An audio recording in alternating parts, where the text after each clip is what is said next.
अऊज़ुबिल्लाहिमिनश्शैतानिर्रजीम बिस्मिल्लाहिर्रहमानिर्रहीम। अज़ीज़ तलबा व तालिबात, आज का हमारा मौज़ू है ख्वाजा हैदर अली आतिश की गज़ल।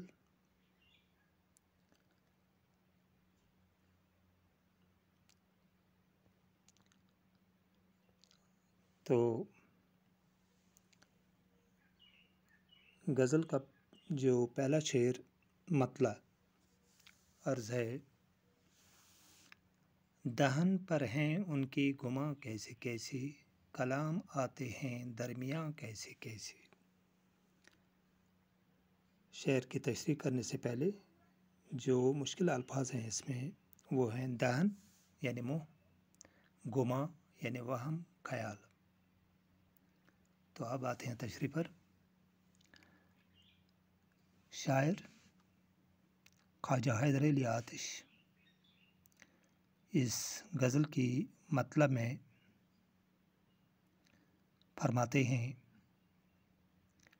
कि मेरे महबूब को मेरे मुतल्लिक़ कुछ गलतफ़हमियाँ पैदा हुई हैं, जिनका अंदाज़ा मैं उनकी गुफ्तगू से लगाता हूँ, क्योंकि बातों ही बातों में वो कुछ ऐसा कह देता है जिनसे पता चलता है कि उनके दिल में मेरे लिए मेरे खिलाफ गलतफ़हमियाँ जन्म ले चुकी हैं। दोबारा तशरीह। शायर इस शेर में फरमाते हैं कि मेरे महबूब को मेरे मुतल्लिक़ कुछ गलतफ़हमियाँ पैदा हुई हैं, जिनका अंदाज़ा मैं उनकी गुफ्तगू से लगाता हूँ। बातों ही बातों में वो कुछ ऐसा कह देता है जिनसे पता चलता है कि उनके दिल में मेरे खिलाफ गलतफ़हमियाँ जन्म ले चुकी हैं, पैदा हो चुकी हैं। अब आते हैं दूसरे शेर पर। दूसरा शेर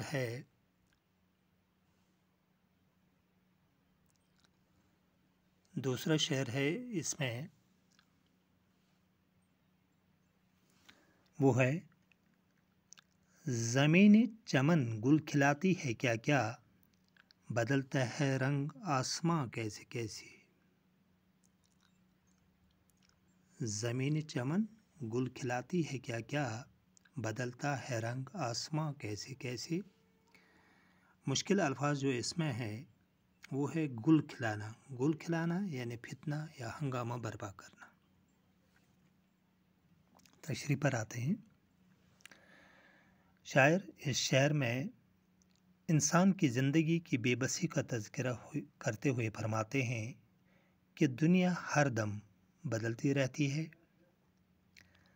जहाँ धूप होती है वहाँ पर छाँव आते हैं, और जहाँ पर छाँव होते हैं वहाँ पर धूप खिलती है। दुनिया में बहुत कुछ देखना पड़ता है।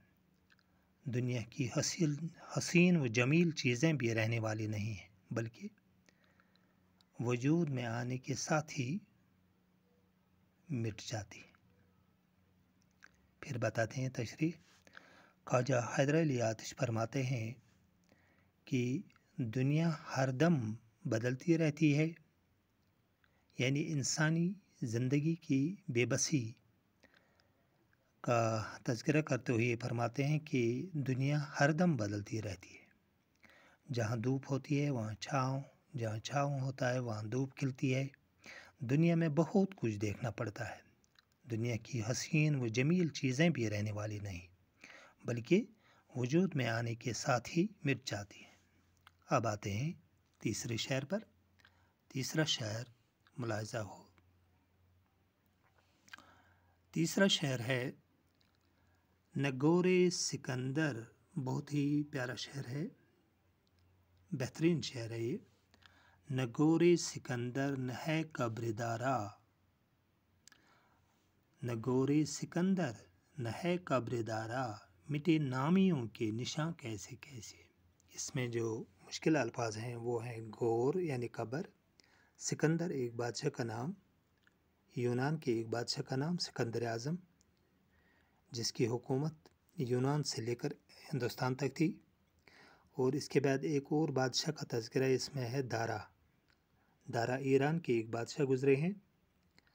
और ایک اور لفظ ہے اس میں نامی، نامی یعنی نامدار، شہرت والے۔ اب تشریح پر آتے ہیں۔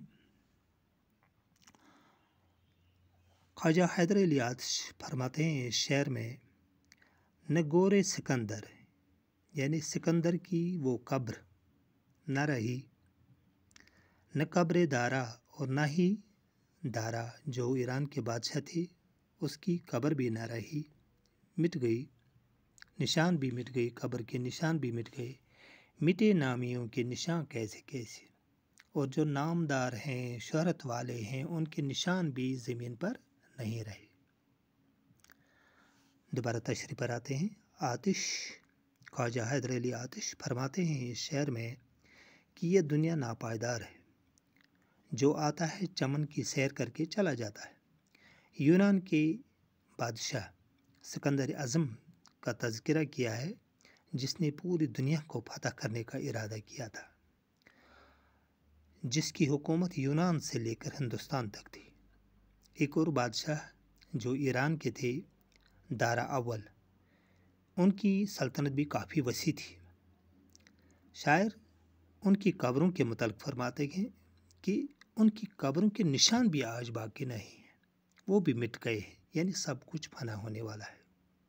امید ہے یہ سمجھ میں آیا ہوگا، بہت ہی آسان شعر ہے یہ۔ اب چوتھے شعر پر آتے ہیں۔ چوتھا شعر ہے دل و دیدہ اہل عالم میں گھر ہے، دل و دیدہ اہل عالم میں گھر ہے، تمہارے لیے ہیں مکان کیسے کیسے۔ اس میں جو مشکل الفاظ ہیں وہ ہیں دیدہ یعنی آنکھ، اہل عالم دنیا والے۔ اب آتے ہیں تشریح پر۔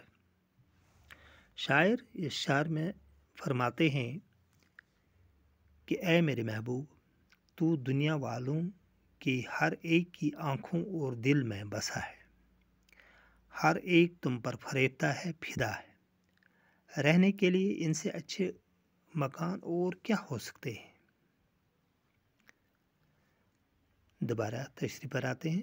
شاعر فرماتے ہیں کہ اے میرے محبوب، تو دنیا والوں کے ہر ایک کی آنکھوں اور دل میں بسا ہے، ہر ایک تم پر فریفتہ یعنی فدا ہے، رہنے کے لیے ان سے اچھے مکان اور کیا ہو سکتے ہیں۔ اب پانچویں شعر پر آتے ہیں۔ پانچواں شعر ہے غم غصہ و رنج و اندوہ و حرماں ہمارے بھی ہیں مہرباں کیسے کیسے۔ اس میں جو مشکل الفاظ ہیں وہ ہے اندوہ یعنی غم پریشانی، حرماں یعنی مایوسی۔ اس شعر میں کی تشریح ہم کرنے جا رہے ہیں۔ شاعر اس غزل کے مقطع میں یعنی اس غزل کی آخری شعر ہے، اس غزل کے مقطع میں شاعر اپنی لاچاری اور بے بسی پر تبصرہ کرتے ہوئے فرماتے ہیں کہ رنج و غم، مایوسی، پریشانی ہم پر اس قدر مہرباں ہے کہ دن رات میرا ساتھ نہیں چھوڑتی، اور خوشیاں ہم سے بالکل روٹھی ہوئی ہیں۔ دوبارہ تشریح پر آتے ہیں۔ شاعر اس غزل کے مقطع میں اپنی لاچاری اور بے بسی پر تبصرہ کرتے ہوئے فرماتے ہیں کہ رنج و غم، مایوسی، پریشانی ہم پر اس قدر مہربان ہے کہ دن رات میرا ساتھ نہیں چھوڑتی، اور خوشیاں ہم سے بالکل روٹھی ہوئی ہیں، ان سے ہماری ملاقات بھی نہیں ہوتی ہے۔ یہ تھی خواجہ حیدر علی آتش کی غزل۔ امید ہے کہ آپ کو یہ سمجھ آیا ہوگا۔ دیجیے اجازت، خدا۔